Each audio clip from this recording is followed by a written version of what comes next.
Thank you, Darissa, and thank you for staying with us. Councilmember Richie Torres will be hosting a rally calling for support for culture in the Bronx. Cultural groups and artists will gather to resist against cuts to cultural funding in the mayor's budget. New Yorkers for Culture and Arts is a nonprofit organization advocating for strengthening policy, increasing and securing sustainable public funding, and advancing equity, diversity, and inclusion for a vibrant future for arts and culture throughout New York City. Here to discuss the upcoming rally and the importance of arts and culture is Lucy Sexton, Executive Director for New Yorkers for Culture and Arts. Thank you, Lucy, for joining us. Thank you so much for having me, Sonyi. It's great to be here. Firstly, can we discuss about some of the adversities and challenges that arts and culture is facing here in New York? Yeah, I mean, New York, we're so lucky, right? We have arts and culture all over the city, in every borough, but it gets very little funding. Right? One of the pushes we have done is to say that there should be 1% of the city budget should be for culture, right? It's so much a part of our life. It brings in so much for the city, brings in tourism and dollars, et cetera. But we are at about 0.26% of the city budget funding culture. So there's a long way to go. But we have been very happy in the last few years. They have been increasing the funding for the Department of Cultural Affairs, and more places are getting money. In fact, the city did a cultural plan for the city, right? They did a whole bunch of outreach and they made a cultural plan for how it should grow. Right. And now this year, they're talking about cutting funding. So it's exactly the wrong time to be cutting funding, because one of the real strong points of the cultural plan is that there should be more funding for culture in every borough, in every neighborhood. So it's not all centered in Manhattan, so that it's dispersed across the 5 boroughs of the city, which is exactly what we should be doing. So we hope very much that the City Council will push back against the mayor and say, no, there shouldn't be any cuts to cultural funding. All we're asking really is that we be kept at 2019 levels, when in fact what we need is an increase. But if we can just stay steady, that'll be great. And the Bronx is a great cultural hub. We have so many institutions here. Can we just talk about that and how they'd be affected by this cut? The Bronx is an incredible hub, and they have been neglected in terms of their funding. So absolutely, Bronx cultural groups, large and small. You have 5 world-class organizations: New York Botanic Gardens, Bronx Zoo, Bronx Museum, et cetera. You also have, 50 smaller arts organizations that are serving 315 public schools, 9 senior centers.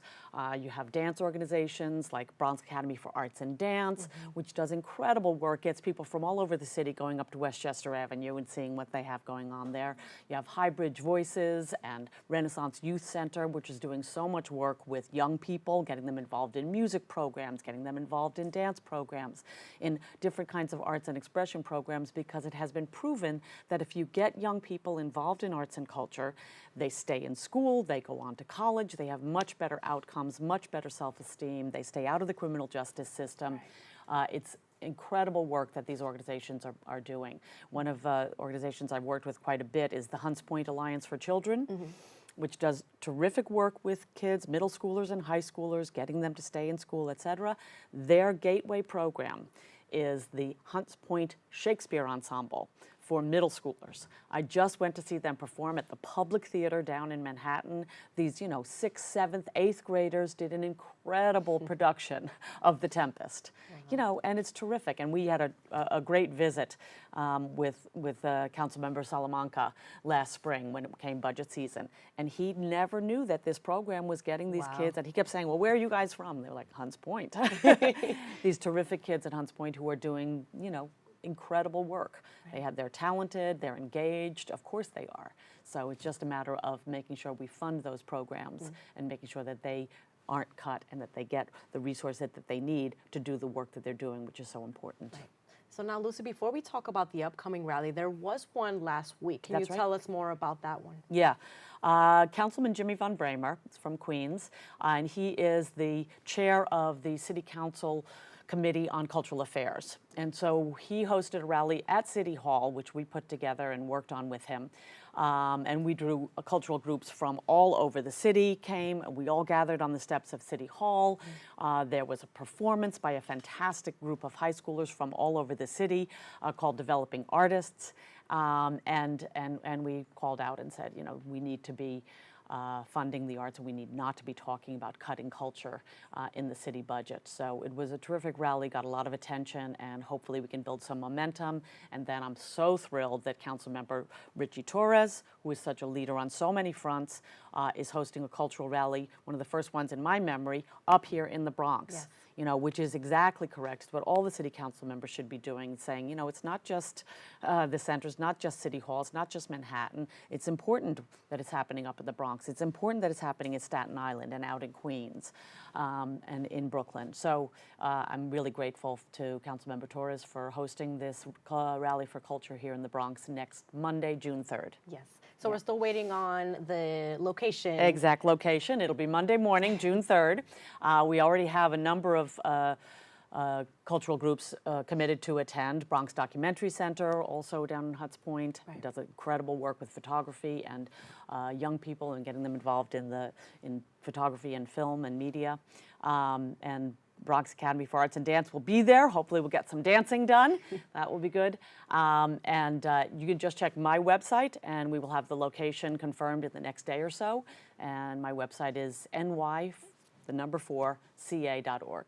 And now, speaking of your website, let's talk about New Yorkers for Culture and Arts. Tell us a little bit about your organization. Yes, so we have, we were actually formed by the merger of two previously existing cultural organizations, 1% for Culture and New York City Arts Coalition.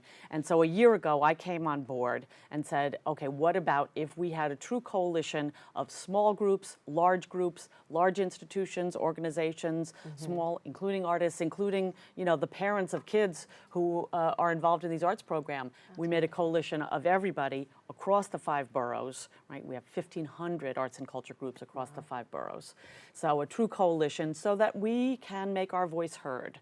So that we've been testifying at city council hearings, not just on culture, but we also testified at the city council hearing on criminal justice, because there's an incredible program that's run, it's called NEON, Neighborhood Outreach Network, that's run in 7 locations around the city, and it works with youth offenders who are on probation, gets them involved in arts programs and cultural programs. They have had incredible success in keeping those kids, those young people, out of the criminal justice system. Less than 1% of them goes off of their probation. So they were able to get out of the system and not get caught in that cycle. So, you know, it was really great, I think, for us to be making the case that culture is not just, you know, what you see in a museum. Right. It's also affecting people, whether it's older people in their senior centers, kids in school, people involved in the criminal justice system, it's involved in mental health, community building.